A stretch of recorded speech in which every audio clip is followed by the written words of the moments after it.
আসসালামু আলাইকুম প্রিয় দর্শক শ্রোতা বন্ধুরা, আশা করতেছি সবাই ভালো আছেন। আমিও ভালো আছি আলহামদুলিল্লাহ। পবিত্র মাহে রমজানে সবাইকে জানাই শুভেচ্ছা এবং স্বাগতম। আজকে আমরা ভ্যাকসিন দিচ্ছি 0.9 ml ঘাড়ের চামড়ার নিচে সালমোনেলা।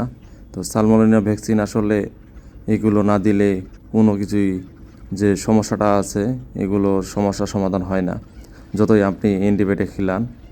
তো তার জন্য আমরা এই টিকাটা দিতেছি 0.5 ml করে ঘাড়ের চামড়ার নিচে প্রতি মুরগির।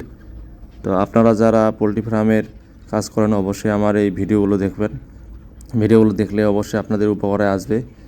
যারা কমার্শিয়াল ফার্ম এবং যারা ফার্ম দিতে যাচ্ছেন এবং যারা ফার্মের বিষয় একটু একটু করে জানতে যাচ্ছেন, অবশ্যই আমার এই ফেসবুক পেজটা ফলো দিবেন এবং ইউটিউব চ্যানেল আছে কৃষি চ্যানেল এগ্রো। তো এই কৃষি চ্যানেল এগ্রো আপনারা সবাই সাবস্ক্রাইব করে দিবেন, নিয়মিত ভিডিও পাবেন। তো আমরা অনেক কষ্ট করে এই ভ্যাকসিনগুলো দিচ্ছি আপনাদের এবং কি কষ্ট করে ভিডিওগুলো আপলোড দিচ্ছি। আপনারা অবশ্যই লাইক, কমেন্ট, শেয়ার এবং সাবস্ক্রাইব করে দিবেন। আর ফেসবুক পেজটা ফলো করে দিবেন এবং শেয়ার করবেন বেশি বেশি করে। আমাদের পুরা 400 ফিট সেটটা দেখাইলাম। আর বর্তমান হচ্ছে লাইট কন্ট্রোলিং আছে। বর্তমান আমাদের ওই যে সিমেন্টের যে ঠোঙ্গা আছে ওই ঠোঙ্গাগুলো দেওয়া আছে। তো পরবর্তী আবার আমরা হাফ করে দিব নিউজ পেপার দিয়ে। এখন আমি আপনাদেরকে এই ভ্যাকসিনটা দেখাচ্ছি, সালমোনেলা কিল্ড। তো প্রাণপ্রিয় দর্শক শ্রোতা বন্ধুরা, আপনারা কে কোথা থেকে আমার এই ভিডিওগুলো দেখতেছেন অবশ্যই কমেন্ট করবেন কী ধরনের ভিডিও চাচ্ছেন। আর আপনাদের ভালোবাসায় আমি সামনে এগিয়ে যেতে চাই, আর আপনাদের সাপোর্ট করলেই আমি সামনে যেতে পারবো ইনশাল্লাহ। আর পবিত্র মাহে রমজানের সবাইকে শুভেচ্ছা এবং স্বাগতম জানাই।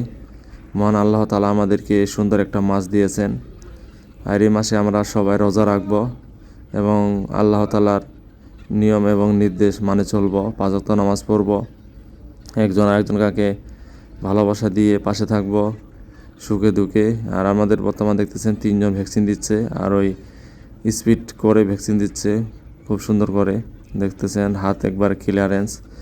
এগুলো আমাদের যে ওয়ার্কারগুলো আছে যারা ভ্যাকসিন দেয় প্রায় 10 বছর 11 বছর করে অভিজ্ঞতা, তারপরে এরা ভ্যাকসিন দিতে পারে।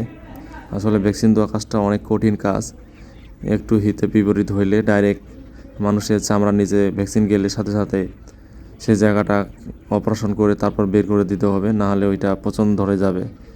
কারণ পশু পাখির ভ্যাকসিন মানুষের শরীরে গেলে আসলে খুব ক্ষতিরক এবং কি খুব যন্ত্রণাদায়ক। কারণ ওই ভ্যাকসিনটা যতক্ষণ না বের করবে ততক্ষণ অনেক কষ্ট সহ্য করতে হবে। তো আপনারা সবাই ভালো থাকবেন, সুস্থ থাকবেন। আমার পরবর্তী ভিডিও দেখার জন্য সবাইকে আমন্ত্রণ রইল এবং ভালোবাসা শুভেচ্ছা রইল। সবাই সাপোর্ট করবেন আমাকে। আপনাদের ভালোবাসায় আমি সামনে এগিয়ে যেতে চাই। সবাই দোয়া করবেন, আমিও আপনাদের জন্য দোয়া করি। ফি আমানিল্লাহ। আসসালামু আলাইকুম।